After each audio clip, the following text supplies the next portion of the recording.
मी ओंकार धव पाहत आहात धगधगती मुंबई, अर्थात जनतेच्या नायकासाठी रचणारा वृत्तपत्र वाहिनी. मित्रांनो, आपला आज खास मंडळाशी आपण एक बातचीत करणार आहोत. जे मंडळ परळचा राजा, परळचा महाराजा या मंडळाशी आपण बातचीत करणार आहोत. इतकं सुंदर असं मंडळाने 9व्या दिवशी वेळात वेळ काढून दिल्याबद्दल मंडळाचं खरंच खूप आभारी आहोत. आणि तर उत्सव मंडळावरती आधारित असा एकमेव मराठी पॉडकास्ट ज्याचं नाव आहे महाराष्ट्राचा गणेश उत्सव, या पॉडकास्ट मध्ये आता तुमचं सहर्ष स्वागत. सर्वप्रथम तुमचं नाव काय? नमस्कार, मी प्रतीक प्रकाश कदम, परळ सार्वजनिक उत्सव मंडळ पश्चिम विभाग, परळचा महाराजा या मंडळाचा सरचिटणीस. मंडळाला किती वर्ष झाले? मंडळाची स्थापना कधीची आहे? मंडळाची स्थापना आपली झाली ती 1943 साली. यंदाचा आपला 82वा वर्ष आहे. मंडळाचं जे म्हणजे परळचा जो महाराजा आहे, हे नाव कसं पडलं? परळचा महाराजा पडण्यामागचं कारण असं की आपली जी स्थापना आहे ती स्वातंत्र्यापूर्वीची आहे. आणि परळ लालबाग म्हटलं तर त्यावेळेस गिरणगाव म्हणून ओळखला जायचा, गिरणी कामगारांचा विभाग. त्यावेळेस आपला हा गणपती प्रथमतः एका चाळीत बसत होता. त्यानंतर काही कालावधीनंतर जे आपल्या परळमधील जे नामवंत मिठाईवाले आहेत, गौरीशंकर चित्रमल मिठाईवाले, त्यांचे जे मालक आहेत, त्यांनी हा गणपती चाळीतून बाहेर आणून हा सार्वजनिक ठिकाणी बसवला. त्यांच्या सोबतीला तुम्ही गिरणी कामगार असतील, त्यानंतर बृहन्मुंबई महानगरपालिकेचे कामगार असतील, त्या सर्वांनी मिळून हा उत्सव कुठेतरी त्याला सार्वजनिक स्वरूप दिलं. हे करत करत हळूहळू पुढे चालत असताना अनेक लोक जुळत गेली. त्यानंतर बाकीचे पण मंडळ आहेत, त्यांच्याशी पण तालमेल ठेवून हा उत्सव वाढवला कुठेतरी. त्या ह्याच्यात कुठेतरी जे भाविक दर्शनाला येतात त्या भाविकांमधनं मिळालेली ही उपमा आहे परळचा महाराजा. ही गोष्ट आहे आपली 1990च्या अगोदरची गोष्ट आहे, तेव्हा आमचा जन्म देखील झाला नव्हता. आता जे पदाधिकारी आमच्या जन्मापूर्वीची ही गोष्ट आहे. जे भाविक दर्शनाला येतात त्यातून कुठल्या तरी एका भाविकाने परळचा महाराजा असा उद्गार केलेला. त्यावेळेस पासून आपल्या बाप्पाला परळचा महाराजा म्हणून ओळखलं जातं. ही लालबागची गल्ली आहे, ही नगरीच आहे. ही नगरी, या नगरीत गणेश उत्सवाला प्रचंड गर्दी असते. आणि या गर्दीमध्ये आपलं जे मंडळ आहे तेही नावालौकीला आलेलं आहे. बरेचसे पुरस्कार आपल्या मंडळाला मिळालेले आहेत. म्हणजे एक बरेचसे महत्वाच्या खुर्च्या असतात, त्या खुर्च्यांपैकी आपली एक खुर्ची असं वावगं ठरणार नाही. तर काय म्हणजे एक आनंद, एक मंडळाचा अध्यक्ष म्हणून काय आनंद आहे? नक्कीच प्रत्येक मंडळात काम करणारा कार्यकर्ता असतो, नुसतेच पदाधिकारी नाही. तर म्हणजे एखादा उत्सव करता म्हटलं तर त्यासाठी अगोदर मॅन पॉवर लागते. मॅन पॉवर म्हणजे आपल्या मंडळाचे कार्यकर्ते. कार्यकर्ता हा मंडळाचा सर्वेसर्वा. आम्ही सुद्धा एकेकाळी कार्यकर्ते होतो. आज कार्य करत करत बाप्पाच्या कृपेने पदाधिकारी झालो. परंतु ज्यावेळेस आपण ग्राउंड लेवलवरून काम करत करत कुठेतरी पदावर येतो, त्यावेळेस जो आपण त्या मंडळासाठी झटत असतो, दिवस रात्र मेहनत घेत असतो, तेव्हा कुठेतरी ज्यावेळेस आपण ह्या पदावर पोचतो, ह्या गोष्टी आपल्याला मिळतात, त्यावेळेसचा जो आनंद असतो तो वेगळा असतो. कारण आपण त्याची अपेक्षा सुद्धा केली नसते. आणि त्यानंतर ही मिळणारी गोष्ट कुठेतरी आपल्या कामाची पोचपावती असते की आपण जे दिवस रात्र झटलोय, जी मेहनत घेतली, त्याचं कुठेतरी फळ आज आपल्याला मिळालंय. या जे तुम्ही म्हणालात की एखादी खुर्ची ती आपल्या मंडळाची आहे, तोच आपला अभिमान असतो की माझ्या नाव नाही, माझ्या नावापेक्षा माझ्या मंडळाचं नाव कसं मोठं होईल, यासाठी कार्यकर्ता दिवस रात्र झटत असतो. ज्यावेळेस ती त्याला गोष्ट मिळते त्यावेळेस त्याचा आनंद हा गगनात मावेन असा होतो. बरोबर, सुंदर उत्तर दिलेलंच आहात तुम्ही. परंतु म्हणजे कार्यकर्त्यांचा उल्लेख केलाच आहे, तर मंडळातला म्हणजे टीम वर्क शिवाय हे सगळं अपूर्ण आहे. आणि आपल्या टीम वर्क बद्दल काय सांगाल? कारण तिथे कार्यकर्ते मध्ये टेक्निकल टीम आली, आर्ट टीम आहे. इतकं सुंदर असं देखावा तुम्ही दाखवण्याचा प्रयत्न केलेला आहे. तिथे विठ्ठलाची मूर्ती उभी केली आहे, बजरंगबली आहेत. आणि या मूर्तीबद्दल आणि या देखावाबद्दल आणि कार्यकर्त्यांबद्दल काय सांगा? कसं आहे, एखादा उत्सव करायचा म्हटलं तर त्यासाठी मॅन पॉवर ही लागते. मॅन पॉवर ही आपल्याला कार्यकर्त्यांच्या स्वरूपात मिळते, स्वयंसेवकांच्या स्वरूपात मिळते. तसेच महिला कार्यकर्ता देखील मंडळात काम करत असतात. पदाधिकाऱ्यांचं काम आहे त्यांना घेऊन चालणं. आणि वारंवार आम्ही जे पदाधिकारी आहोत ज्यावेळेस आम्ही पदावर आलोय, आमच्या पूर्वी देखील जे आमचे आता जे विश्वस्त आहेत त्यांची आम्हाला एकच शिकवण आहे की आपण ज्यावेळेस पदावर बसलो आहे त्यावेळेस आपल्याला एक जाणीव असावी की आपण पण एका काही कार्यकर्ता होतो. म्हणजे पदावर आलो म्हणजे आपण मोठे नाही झालो, आपण सुद्धा एक कार्यकर्ताच आहे. त्यामुळे आम्ही जे पदाधिकारी आहेत आम्ही कार्यकर्त्याशी वागताना आम्ही एक कार्यकर्ता म्हणून वागतो. आमच्या मनात कुठेही असं नसते की आपण पदाधिकारी आहे की कार्यकर्ता, आपण सुद्धा एक कार्यकर्ताच आहे. समोरचा जो कार्यकर्ता आहे त्यासोबत मी पण कार्यकर्ताच आहे. त्यामुळे कार्यकर्त्यांचा आणि पदाधिकाऱ्यांमधला समतोल जो आहे तो खूप छान आहे की त्यांना कुठेतरी वाटत नाही की हा पदाधिकारी आहे तर मी याच्याशी वागताना थोडा घाबरून वागेल किंवा कार्यकर्त्यांसोबत आम्ही देखील एक मित्र म्हणूनच वागतो. पदाधिकारी ठीक आहे, एखादा कोणता पाहुणा आला त्यावेळेस आम्ही नक्कीच पदाधिकारी आहोत मंडळाला प्रेझेंट करताना. परंतु ज्यावेळेस इतर वेळेस आपण मंडळात वावरतो त्यावेळेस एक कार्यकर्ता म्हणून वावरतो. राहिली गोष्ट आपल्या देखाव्याची, तर यावेळेस आपण म्हणजे असं थीम घेऊन चाललेलो की जे देशात आज आतंकवादी हल्ले चालले आहेत, त्यानंतर महिलेवर अत्याचार चालू आहे, या सर्व ज्या देशात गोष्टी करतात हे काहीतरी ही गोष्ट आपण या गोष्टीतून एक सामाजिक संदेश देऊ ही थीम घेऊन चाललेलो. ती थीम घेऊन आपण मूर्तिकार आहेत आपले अरुणजी दत्ते यांच्याकडे गेलो असताना दादाला सांगितलं की असा असा विषय आहे. त्यावर दादाने सांगितलं की थीम आहे, या थीमला धरून आपण अशी मूर्ती बनवूया. बाकी तुम्ही म्हणाला थीम बद्दल, तर कसं आहे आज देशामध्ये अनेक गोष्टी घडतात. आतंकवादी हल्ले असतील, महिलांवर होणारे अत्याचार बलात्कार असतील, ज्या काही पर्यावरणाच्या गोष्टी असतील, या सर्व गोष्टी लक्षात घेऊन मंडळाने ठरवलं की यावेळेस आपण काहीतरी आपल्या सजावटीतून किंवा मूर्तीतून काहीतरी समाजाला संदेश देऊ. ही थीम घेऊन आपण आपले जे मूर्तिकार आहेत अरुण दत्ते यांच्या जवळ गेलो. त्यांना आपली जी गोष्ट आहे आपण काय करायची आपली इच्छा आहे ही त्यांना सांगितली. त्यावर बसून त्यांनी सांगितलं की आपण ह्यावेळेस आपला बाप्पा जे दानव आहेत, मग दानव कोणते तर त्या युगातले नाही, दानव कलियुगातले जे आता काहीतरी गोष्टी घडवून आणतात यांचा सर्वनाश करायला आपण बाप्पाचा अवतार दाखवूया की बाप्पा यांचा सर्वनाश करायला आलाय.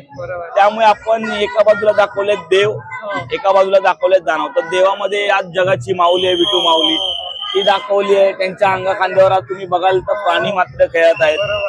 म्हणजे काय की माऊली आपल्याला दाखवते की प्राणी मात्रांवर जीव करा, हे सुद्धा आपलेच आहेत.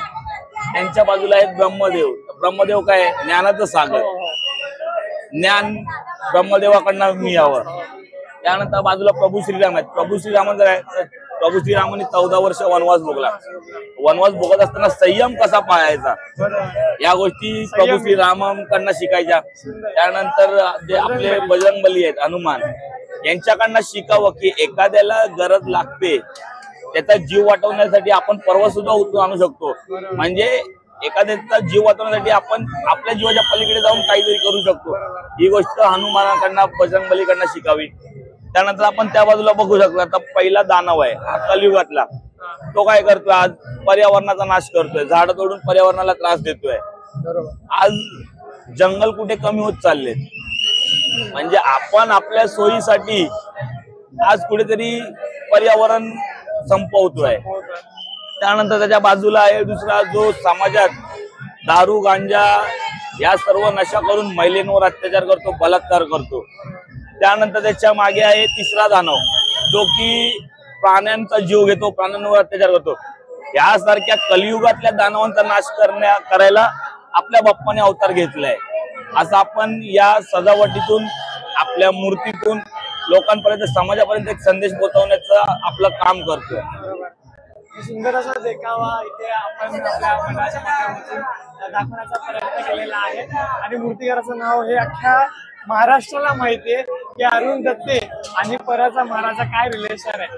मला आवडायला म्हणजे जाणून घ्यायला खूप जास्त आवडेल की मूर्ती काय बॅलन्स केली आहे. खूप म्हणजे बघितल्यावरती एक वेगळंच वाईब आहे त्या मूर्तीमध्ये, त्याबद्दल काय सांगा. नक्कीच कसं आहे अरुण दत्ते यांच्याजवळ आपण प्रथमतः 2017 साली गेलो. ज्यावेळेस आपला महाराजा 12 फुटावरून आपण 22 फुटावर नेला, मूर्ती मोठी केली त्यावेळेस आपण खातू सर असतील, खातू सरांकडे देखील गेलो. त्यावेळेस खातू सरांकडे वेळ कमी होता. खातू सर म्हणाले की माझा शिष्य आहे अरुण दत्ते म्हणून. त्यावेळेस अरुण दादाचं पहिलंच वर्ष होतं वर्कशॉप मध्ये. त्यावेळेस सरांनी सांगितलं की असा माझा शिष्य आहे, माझ्या हाताखाली तयार झालेला एक मूर्तिकार आहे, तुम्ही त्यांच्याशी संपर्क करा. त्यावेळेस दादाशी पहिल्यांदा संपर्क झाला. बसून आपण गोष्टी केल्या. त्यावेळेस आपण स्केच घेऊन गेलेलो. 2017 साली आपली पहिली 22 फूट मूर्ती आली, ती उंदरावर बसलेली झाली. ती मूर्ती झाली, ते होतं आपल्या 74वं वर्ष. 2018ला आपला 75वं वर्ष होतं अमृत महोत्सव. त्यावेळेस आपल्याला म्हणजे 75 वर्षाच्या औचित्य साधून जशी मूर्ती हवी तशी आपल्याला मूर्ती मिळत नव्हती. 1.5 ते 2 महिने गेले, आपण 150 ते 200 स्केच रिजेक्ट केले. म्हणजे जी 2017ला 22 फुटी प्रथम मूर्ती झाली, निदान त्याच्यावर थोडी तरी त्यापेक्षा अजून थोडी तरी वेगळी मूर्ती असावी, जेणेकरून 75 वर्षाला ती शोभून दिसेल. त्यावेळेस आपण भरपूर मूर्त्या म्हणजे त्या ह्याला स्केचेस रिजेक्ट झाले. त्यानंतर आपला पाठपूजन सोहळा झाला. आपली ट्रॉली देखील कार्यशाळेत गेली, तरी सुद्धा मूर्ती आपली फायनल नव्हती की काय होणार. 2 दिवसानंतर दादाचा कॉल आला. दादा बोलला की या तुम्ही आपण बसून यावर चर्चा करू. चर्चा केल्यानंतर दादाने सांगितलं की आता 1.5 ते 2 महिने झाले, तुम्ही एवढे स्केच रिजेक्ट केले, तुम्हाला काय मिळत नाही, तर तुम्ही आता एक काम करा, तुम्ही हे बघणं सोडून द्या. आता 75वं वर्ष आहे, मला देखील काय ते मी माझ्या जे डोक्यात चाललंय त्या हिशोबाने मी मूर्ती बनवतो. त्यावेळेस कसं दादाचं दुसरंच वर्ष होतं, त्यामुळे थोडं कार्यकर्त्यांच्या मनात कुठेतरी काही गोष्टी, काही प्रश्न निर्माण होते. त्यावेळेस अजूनही आठवते, दादाने एक शब्द दिलेला की जर मूर्ती फेल झाली ना तर तुम्ही मला 1ही रुपया देऊ नका. हा त्यांचा शब्द होता.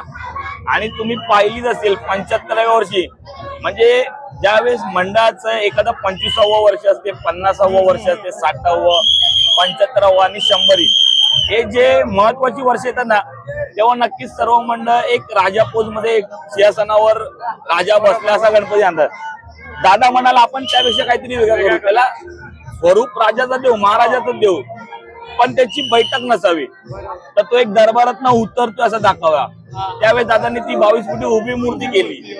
म्हणजे आपला महाराजा हा 1943 सालपासून झाला, उभ्या मूर्त्या देखील झालेल्या, परंतु 22 फुटातील ही प्रथम मूर्ती झाली जी उभी दादाने बनवली. ती अशी दरबारांना पायऱ्यावरनं उतरताना दाखवली आहे.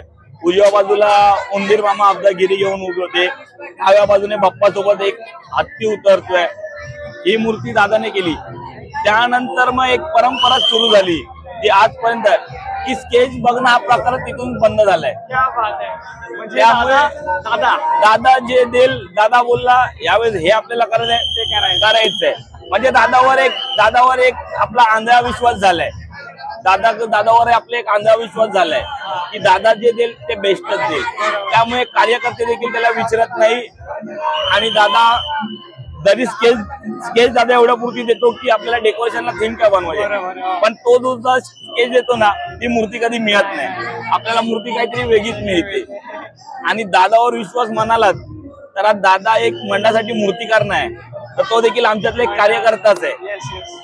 आपले कार्यकर्ते देखील त्या दिवशी तसेच वागतात आणि त्याचा पण मोठेपणा तो आपल्या कार्यकर्त्यांशी देखील मित्रासारखाच वागतो. त्यामुळे कुठेतरी मंडळ आणि मूर्तिकार हे नातं संपलेलं असून तो देखील एक मंडळाचा कार्यकर्ताच आहे, अशी सगळी वागणूक आपण एकमेकांशी करतो. सुंदर, खूप सुंदर प्रश्नांचा उत्तर दिलेला आहे. परंतु मला आवडेल जाणून घ्यायला की जुने म्हणजे खूप वर्षांपासून हे मंडळ आहे आणि एवढ्या वर्षामध्ये अशी एक तरी अविस्मरणीय गोष्ट, म्हणजे बऱ्याच अविस्मरणीय गोष्टी असतील, पण अशी एक मंडळासाठी एक अविस्मरणीय गोष्ट जी कायम मंडळाला लक्षात राहील. मंडळाची कायम म्हणजे एक मंडळाचं जे कार्यकर्ते आहेत त्यांची स्वप्न त्यांचं खरंच एक स्वप्न होतं की आपली देखील मूर्ती 22 फुटाची असावी, जेणेकरून आज आपण ज्या दृष्टिकोनाने इतर गणपती बघतोय, आज कुठेतरी आपल्याकडे बघण्याचा लोकांची भावना वेगळी झाली पाहिजे. की नाही इथे सुद्धा काहीतरी आहे. आणि कुठेतरी एक आपण बघाल तर ह्या मागच्या काही काळात परमधला गणेशोत्सव थोडा चेंजेस बघायला मिळेल. भरपूर त्याच्यात चेंजेस झालेले, कुठेतरी कमीपणा दिसत होता.